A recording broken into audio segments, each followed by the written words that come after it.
Assalamualaikum warahmatullahi wabarakatuh. Saya di sini ingin menjelaskan tentang pencemaran sungai yang berdampak pada manusia.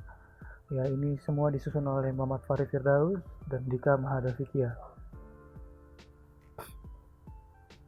Sendiri tentang air. Pada hakikatnya, fungsi air merupakan suatu hal yang sangat penting bagi manusia. Ya, jelas sangat penting karena kita minum, mandi, ya banyak melakukan hal apapun menggunakan air. Lalu pencemaran air. Pencemaran air adalah masuknya makhluk hidup, zat, energi, atau komponen lain ke dalam air. Dan lebih banyak ini dibuat sama manusia ya. Berdasarkan Kementerian Lingkungan Hidup dan Kehutanan Republik Indonesia, tahun 2016 sebanyak 73,24% sungai Indonesia tercemar berat. Berarti itu data yang cukup besar, 73. Lalu sungai.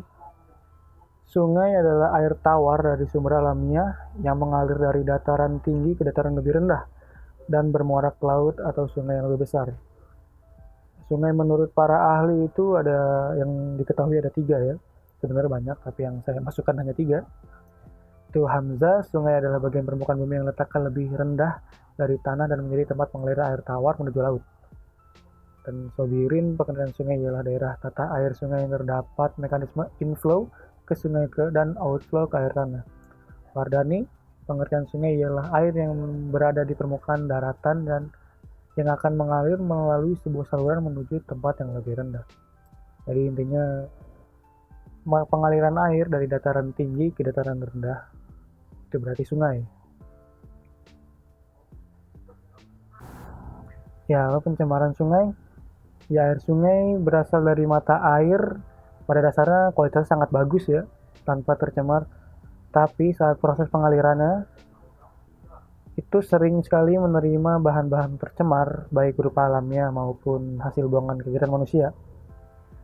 Dan jika pencemaran sungai terus-terusan terjadi ya, itu akan mempengaruhi siklus hidrologi. Ya, sungai memiliki peran penting dalam mengaliri air dari arah hulu dalam menuju hilir yang terletak pada laut. Kondisi pada sungai akan mempengaruhi proses siklus yang berlangsung, yang mana akan mengakibatkan siklus hidrologi bisa mengalami gangguan. Ini pH air sungai yang tergolong belum tercemar itu kisaran 65-8. Berarti semakin dia rendah pH-nya, berarti itu semakin asam, semakin tinggi semakin basah. Jadi dia tetap harus di 65-8 yang bisa dikategorikan tidak tercemar.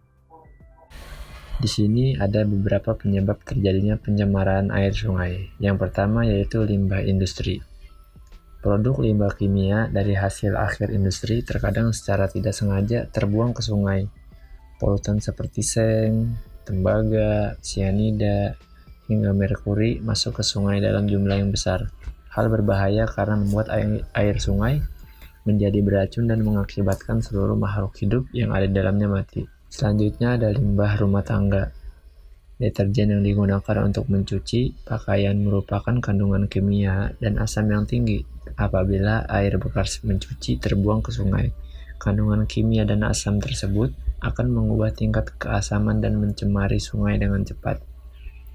Selanjutnya, ada tumpahan minyak yang bocor atau tumpah dapat mencemari, tak hanya menurunkan kualitas air, minyak tersebut dapat membuat ekosistem laut di bawahnya terancam mati. Selanjutnya ada sampah, sudah menjadi penyebab utama dari pencemaran air. Tak hanya mencemari, di sisi lain, sampah juga dapat meresap ke tanah dan mencemari sumber air manusia. Selanjutnya ada limbah pertanian. Banyak yang menggunakan pestisida ataupun pupuk kimia.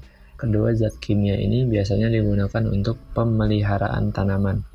Sayang, limbah tersebut justru menjadi penyebab pencemaran air dan akan sangat bahaya bila air terkontaminasi. Oleh karena itu, diperlukannya pengendalian pencemaran air untuk menjamin kualitas air agar sesuai dengan baku mutu air melalui upaya pencegahan dan penanggulangan pencemaran air serta pemulihan kualitas air. Nah, di sini ada dampak air sungai yang tercemar bagi manusia. Bagi masyarakat yang langsung memanfaatkan air sungai untuk kebutuhan sehari-hari, di mana jika air sungai tersebut sudah tercemar maka menyebabkan penyakit kepada manusia. Terjadi berbagai macam penyakit yang disebabkan oleh pencemaran air dengan resiko yang terbilang cukup besar menjangkit mereka yang memiliki sistem imun yang lemah. Mungkin efek yang ditimbulkan tak terlihat secara langsung, namun bisa sangat membahayakan setelah dibiarkan terjadi untuk jangka panjang. Nah, di sini ada beberapa penyakit akibat pencemaran air yang bisa menyerang kesehatan manusia.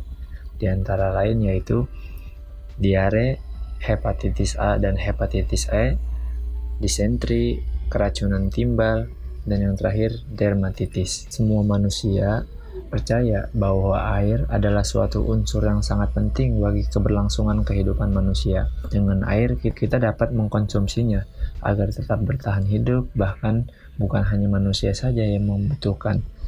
Semua makhluk hidup sangat membutuhkan air. Oleh sebab itu, mari sama-sama kita jaga kelestarian lingkungan kita. Jangan cemari air karena hidup Anda adalah taruhannya. Terima kasih. Assalamualaikum warahmatullahi wabarakatuh.